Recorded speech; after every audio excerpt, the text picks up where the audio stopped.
2, 1, and welcome to the Standout CEO Show. This is the show that's going to help you stand out in a crowded market with your personal brand. This is the new theme of the show. If you're wondering, where did the live stream show go? Well, this is the new version. This is version 2.0. This is the second episode going on this new theme of how you can build a standout business. And today we are talking about how to build a standout live stream. And to help us do that, I have invited Jillian Morin onto the show, and she is the real deal. She is someone who is a live stream producer and a live stream consultant, and she's all over the place with helping other businesses and other brands stand out on live video. And of course, she does her own live streams. So if you've got questions and you're here live, stay tuned. Put your stuff down in the comments as we start this show today. Don't touch the dial. And here we go.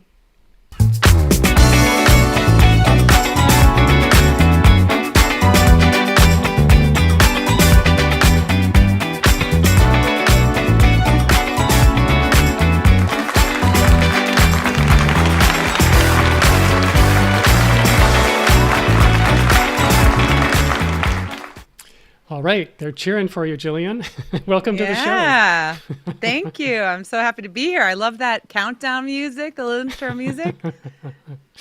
Yeah, well, it's always good, Yeah. good to sort of bop around just a little bit as we get going here. So I introduced you actually in the most briefest way, and I would like you just to talk a little bit about where you're coming from and why it is that you personally, because you've been doing lots of live streaming for actually a really long time, how did you personally come to this whole idea of being able to grow your brand and really embrace this medium of live video?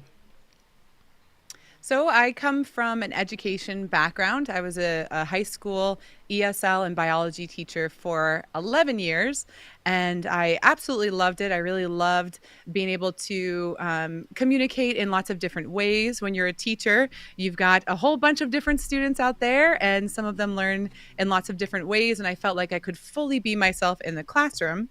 And while I was teaching, I would often make little video tutorials to help reiterate or reinforce what I was teaching in the classroom. And I loved working with video.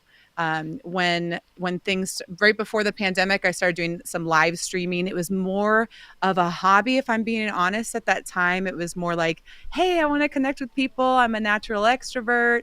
When I'm live streaming, I don't feel like I'm recording a video. I feel like I'm talking to people.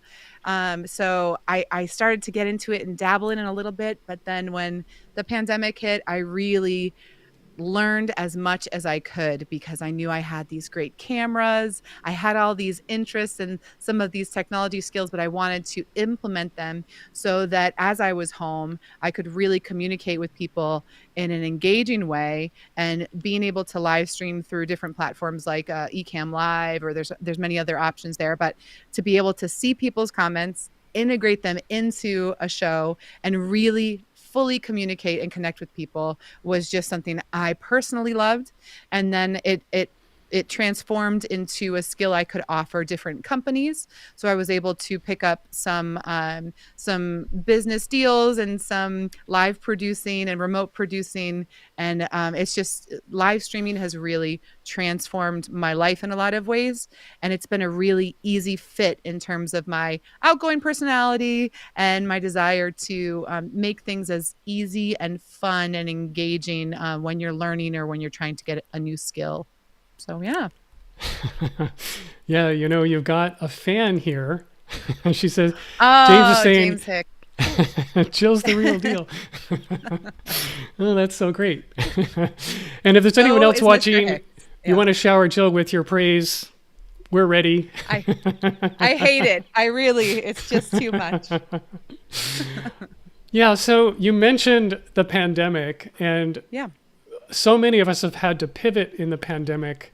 What are the ways that you've seen people, particularly ones like thought leaders, speakers, certainly, any kind of online entrepreneur, but even all the brick and mortar people, like our normal way of networking, basically Yes. the in-person, meeting stuff just went right out the window 2 years ago.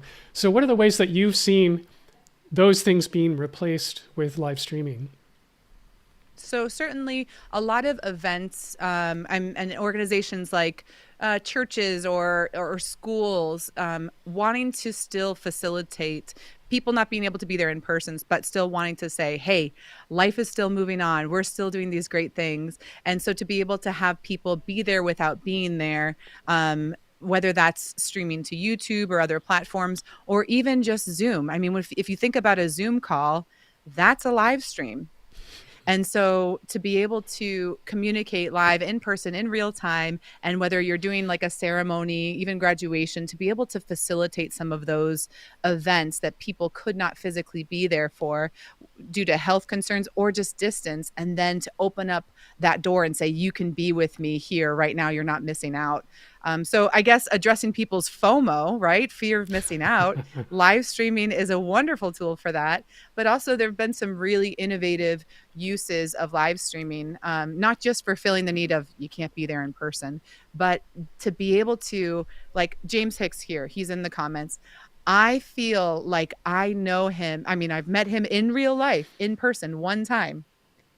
But we've done so many live streams together, and we've been enjoying other people's presentations, podcasts, discussions in the same platform in YouTube or on Facebook. And so to be able to be there and go through journeys with people as they're sharing tutorials, as they're sharing their story or presenting in different ways, it brings people together. So I see a lot of businesses doing things to facilitate. You can't be here in person. Well, you're not going to miss out. But then also just being able to lecture or to have podcasts and to talk about things and have a wider audience. And instead of just doing Zoom, you don't have to just have your what I call potato cam.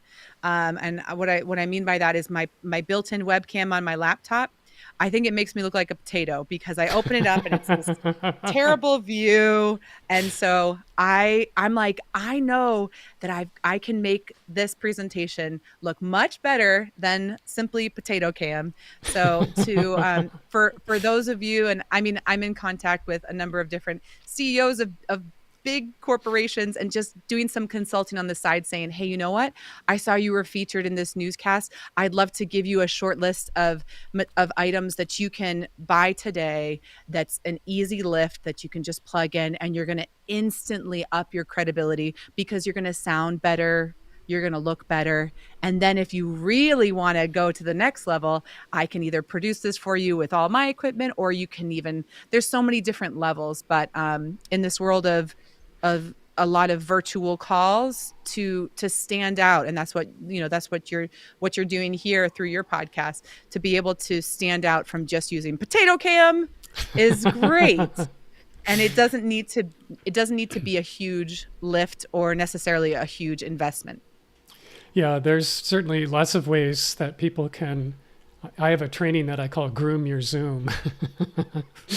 And anyone who's been in a Zoom meeting knows that, you end up with this gallery, and many of the squares of that people showing are people really dark, or like you're saying, they look like potatoes. So yeah, don't. This is lesson number 1. Don't look like a potato. Don't look like a potato. Try not to do it. Yeah. So or if you're going to look like a potato, don't sound like a potato. If you can't address, if you're going to address, if you have a number of things, right? You've got your visual presentation, or maybe you don't have a fancy YouTuber background like me, which I'm not even sold on, but it's what I have. So like, let's say that you don't have that. Well, do you have any plain wall in your house or where you're working that you can use as your backdrop? Trying to think about what you can control and step by step improving the right things at the right time for what makes sense to you. Yeah. Do you have specific strategies that you use for networking on your live streams? You mentioned hanging out with James as like this one great example of someone that you haven't only met once, and we've all had this experience of there's all kinds of people that we know, but we've never actually met them in person because the last Yeah. 2 years we just haven't been able to meet people in person. So, Yeah. but there's, places to go with this that are specific to, okay, I'm producing a live video, I'm doing it on a regular basis. How can I use this as this new virtual form of networking? Yeah, that's an awesome question. So I recently went to Social Media Marketing World out in California, and man, did I learn a lot. I was challenged a lot. And there were a few things that they brought out that I was like, oh my gosh, I'm already doing that. I'm so ahead of the curve. And then I'd go to the next session. I'd be like, wow, I know nothing. So that's fun. But one of the big things that I learned that was reiterated that I kind of had a feeling about and that I've seen the return on investment of is, let's talk about YouTube for a second. All right. So when I go to YouTube, I almost always I don't go to YouTube like Facebook to just kind of surf. I don't go to YouTube like I do to TikTok to just kind of be like, oh, I want to watch something funny before I go to bed. I go to YouTube with a mission. I have a problem or I have a pain point, and I'm going to go to YouTube to solve it because, 10 years ago, my washer was broken, and I'd be darned if I was going to spend hundreds of dollars on a new one when I knew it was just one simple little thing. And so I went on YouTube and I put in the name of my washing machine and I wrote won't spin. And then I found someone giving me a tutorial on exactly how to fix it. Then I went online and I looked for the part and I got the part, and it was great. So when we talk about strategy and networking and live streaming, when you live stream, when I live stream or when I choose to be on shows like this or other shows, I always I think about not just the moment and not just the event, but I think about what problems might I be able to solve for people, or how can it's not like I need these people to trust me, but if I'm going to go online, there's going to be a purpose for it. And I find that what I put on YouTube is not necessarily all entertainment, though I'm very entertaining, but it's almost always rooted in solving someone's problem and not committing to knowing more than I know, if that makes sense. A lot of people will go out here, they'll be able to make themselves look gorgeous and sound gorgeous on videos and then say, hey, sign up for my course and you too can get a 6-figure job by doing live streaming. I'm not out there for that. There are some people that can legitimately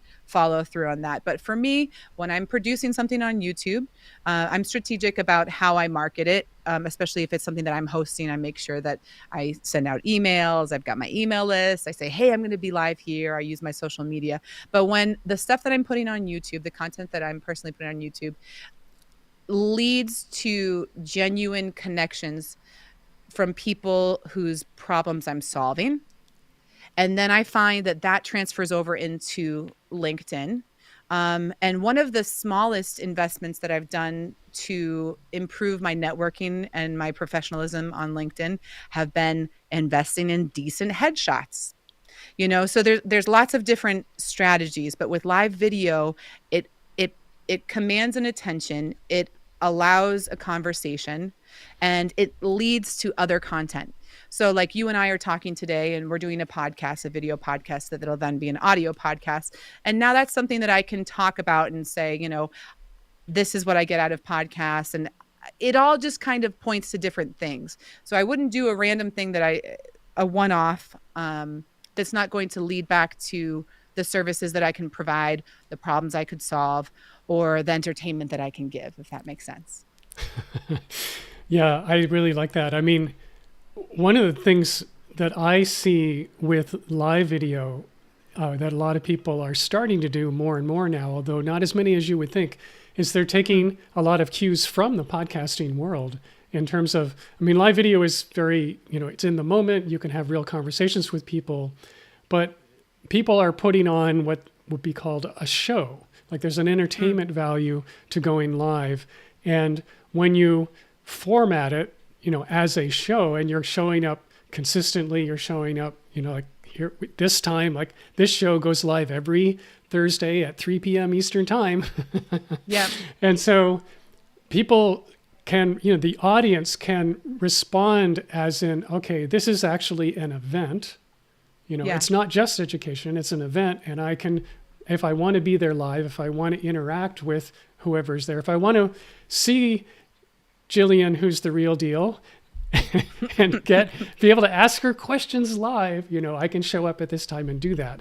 And this is so different than even what's going on YouTube. I mean, YouTube is fantastic for education, but the pre-recorded videos that are on YouTube do not have this same kind of show thing in the way that the podcast world does.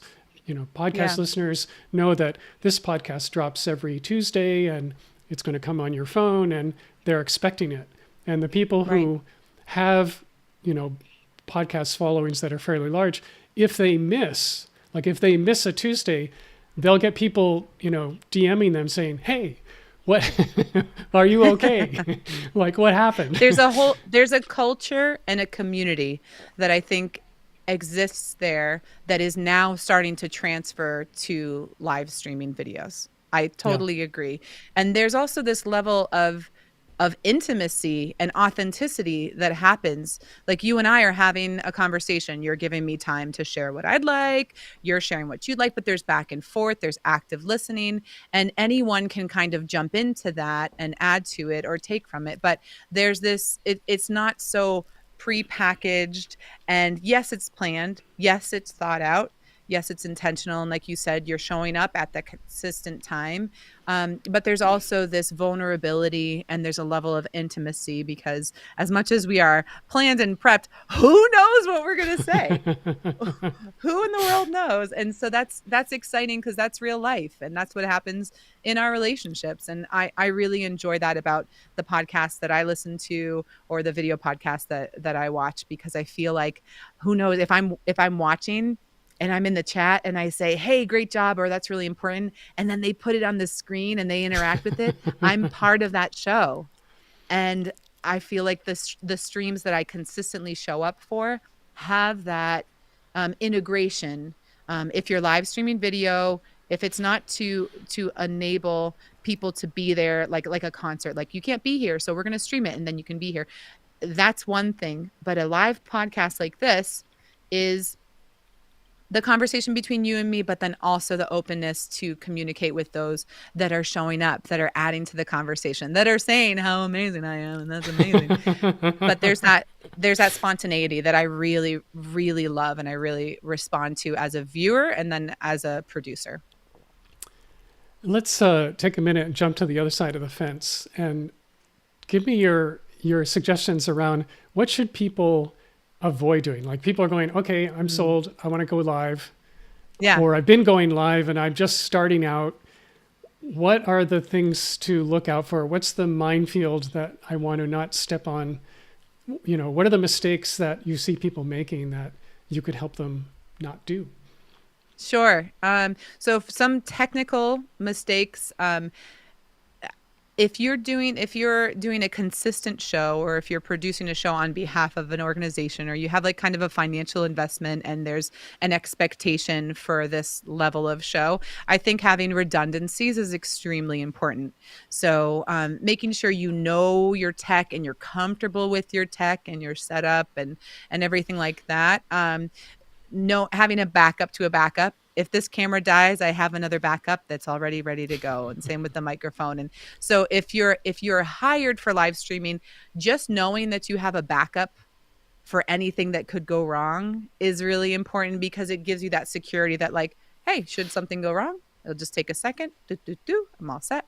So that's one thing from a technical aspect. The learning curve on going from never live streaming, or just using your phone and like, "Oh, hey, I'm live on Facebook. Hi, Mom." That's one thing. But going to this, there's a little bit of a learning curve. But then also, I mean, if you're gonna be hosting a guest, making sure that guest is comfortable and prepared, like you've done with me here. We had a great chat before we even decided to do this together. So me knowing you knowing me well enough is important.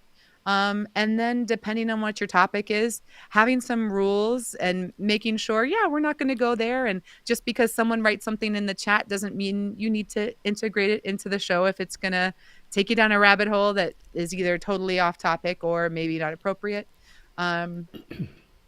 Those are some advice. things I would give.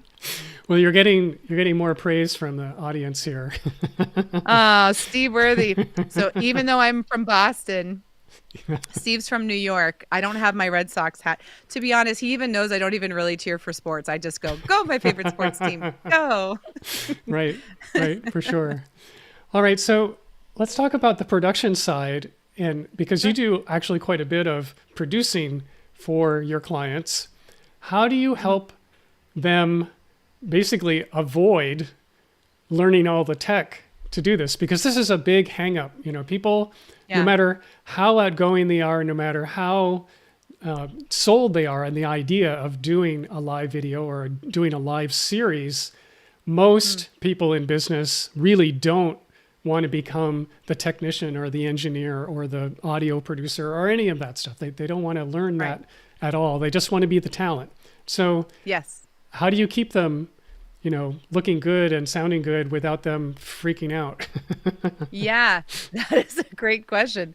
Well, the good news is there's lots of people like me that really enjoy producing the podcast, the live stream, the production for you. So you can find people like me that are excited to either set that up for you, whether we're producing remotely and I'm just at home and I'm saying, I'm the voice in your ear that says, all right, I'd like you to move that light over a little bit. Okay, we're going to be like, there are people, and especially in the Ecamm fam, I'm Ecamm Live is my favorite live streaming software, highly recommended. So you can go to communities like that and say, I'm looking for a regular show and someone to produce those shows for me.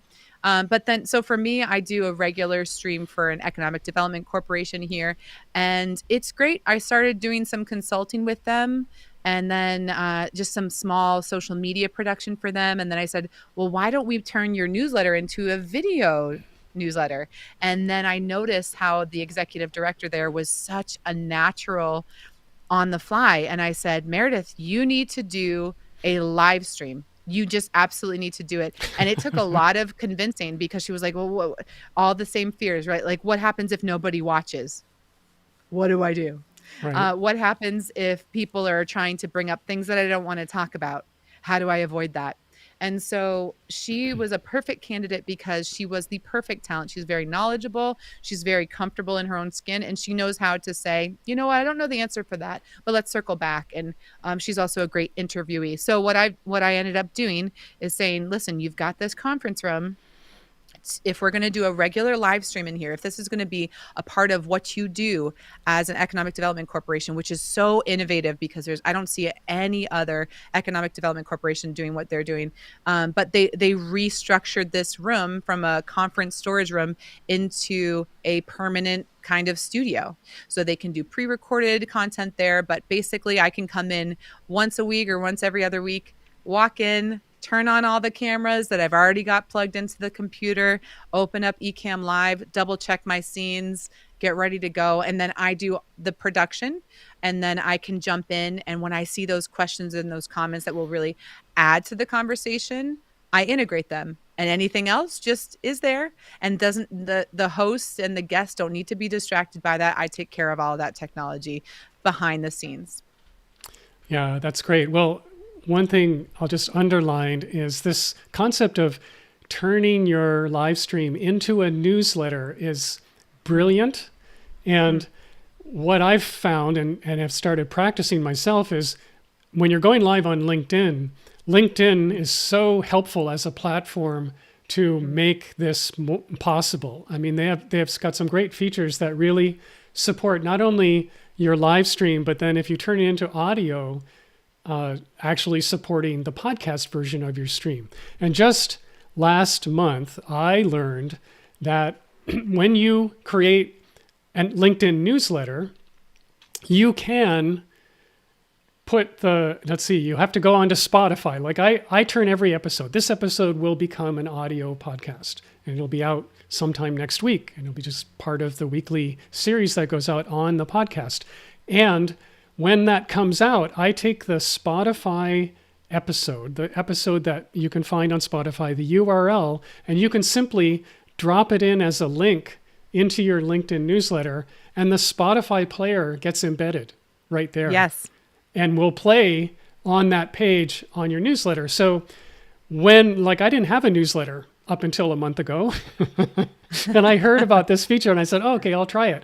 And what happens as soon as you decide to create your newsletter, LinkedIn will announce it for you to all of your connections. And so, Wow. I've got like about 3,000 people who I'm connected with. So all 3,000 people got an email from me saying, hey, I've got a new newsletter. Well, pretty much overnight, I got over 300 people subscribing to the Wow. newsletter. It's just like Look at instant. And then, of course, every time I now publish a new episode, a new podcast episode, because that's all I'm doing. I'm just literally cutting and pasting the episode player into my newsletter, and I'm cutting and pasting the show notes, and that's my newsletter. That's all I do. And LinkedIn will, again, send every single subscriber notice saying, hey, there's a new episode and it's right over here. And so they're staying engaged in this really nice way. And I basically don't really have to do very much to keep that engagement. And the other really great feature is that I can go and find out who are my subscribers. Like I just click on the number and the whole list is there. And anyone who I'm not already connected with who subscribe me, and I can reach out and say, hey, thanks for subscribing. Let's connect. Like it's just a great, great networking tool. And this is a fairly recent discovery for me, but it really highlights using this medium and how, just like you're saying, you can use this basically as your business newsletter. And in this case, LinkedIn makes that, actually really helps you make that more popular and make that more highly visible. I did not know that. I did know that I was getting your emails and I was getting your newsletters, but I didn't realize how simple of a workflow that is. That's really awesome. Yeah. So I'm just James is asking a question here. He says, do you also have an organic page on LinkedIn? I think, organization page. Yeah, I do have a business page, but I really don't use it very much. I've been told recently that actually LinkedIn is also helping you do stuff on your business page and that it's a good idea, but I really haven't been doing it yet. All my stuff goes live directly onto my profile page. And yeah, my thoughts are conventional wisdom says no, but the latest news says yes. Start doing stuff on your business page because LinkedIn wants more and more businesses to be using their business page, and they're rolling out features to make it better and better. So I would just sort of look out for that and try it and see how it works, because anything that's new that the platform is pushing is a really good time to be experimenting. 100%. Because that's when good things can happen. Yeah.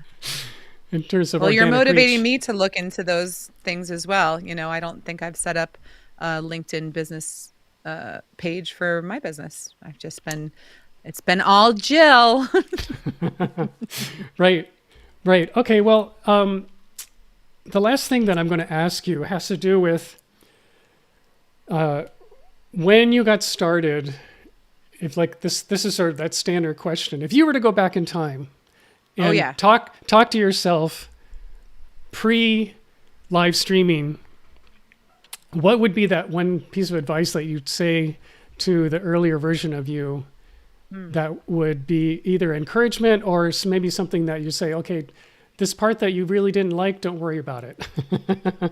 Yeah. Well, I can say that I got a little trigger happy with purchasing everything that everyone said I needed to have.